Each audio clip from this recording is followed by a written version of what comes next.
ये दृश्य एक अधेड़ उम्र की महिला के साथ शुरू होता है जो अपने घर के कार्यालय में डेस्क पर बैठी है, जो कागजों और वित्तीय दस्तावेजों से घिरी हुई है। जब वह डेस्क पर अपना पेन थपथपाती है तो वह तनावग्रस्त और चिंतित दिखती है।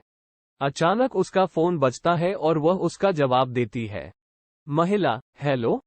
कॉलर: नमस्ते, मैं विनीत LIC जीवन बीमा इंश्योरेंस से सारा हूँ। मैं बच्चों की शिक्षा योजना के बारे में हमारी बातचीत का अनुसरण करने के लिए बुला रहा था, जिस पर हमने पिछले महीने चर्चा की थी। महिला: अरे हाँ, फोन करने के लिए धन्यवाद। मैं उस पर और गौर करना चाहता हूँ। कॉलर: मार्च और अप्रैल एक योजना शुरू करने के लिए सबसे अच्छे महीनों में से 2 है। मैंने सोचा कि यह आधार को फिर से छूने और अभी योजना शुरू करने के कुछ लाभों पर जाने का एक अच्छा समय हो सकता है। महिला: ये एक अच्छा विचार लगता है। कृपया मुझे अधिक बताइए। कॉलर: बिल्कुल। मार्च और अप्रैल आमतौर पर माता पिता के लिए सबसे व्यस्त महीनों में से 2 होते हैं जो अपने बच्चों के लिए शिक्षा योजना शुरू करने पर विचार कर रहे हैं। इसके लिए कुछ कारण हैं।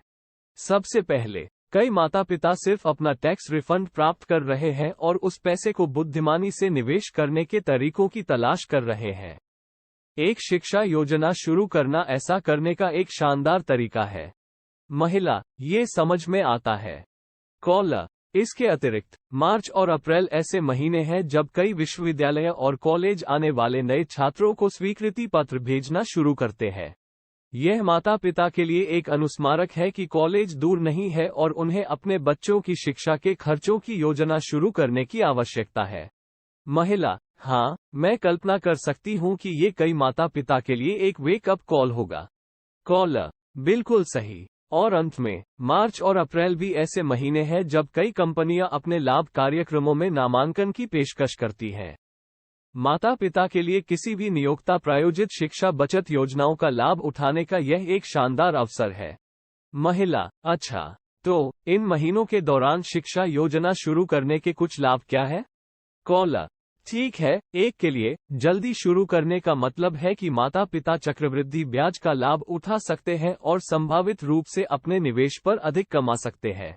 इसके अतिरिक्त, जल्दी शुरुआत करके माता पिता शिक्षा की लागत को लंबी अवधि में फैला सकते हैं, जिससे इसे अधिक प्रबंधनीय बनाया जा सकता है। महिला: ये समझ में आता है।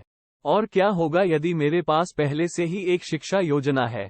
क्या इन महीनों में मुझे कुछ करना चाहिए?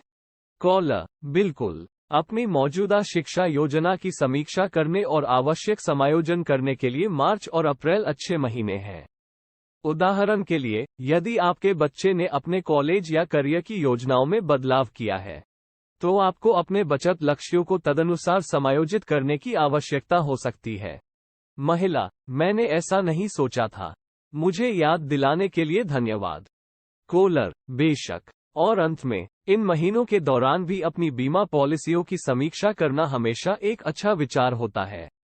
ये सुनिश्चित करना कि आपके पास पर्याप्त जीवन बीमा और विकलांगता कवरेज है, आपके परिवार के वित्तीय भविष्य की रक्षा करने में मदद कर सकता है, विशेष रूप से अप्रत्याशित बीमारी या मृत्यु की स्थिति में।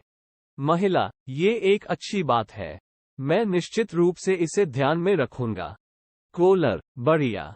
खैर, मुझे उम्मीद है कि यह जानकारी मददगार थी। क्या आप कुछ और जानना चाहते हैं?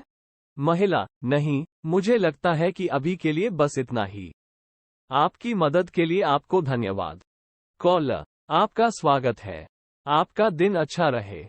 ये दृश्य उस महिला के साथ समाप्त होता है जो फोन रखती है और कॉल से पहले की तुलना में अधिक राहत महसूस करती है और सूचित करती है।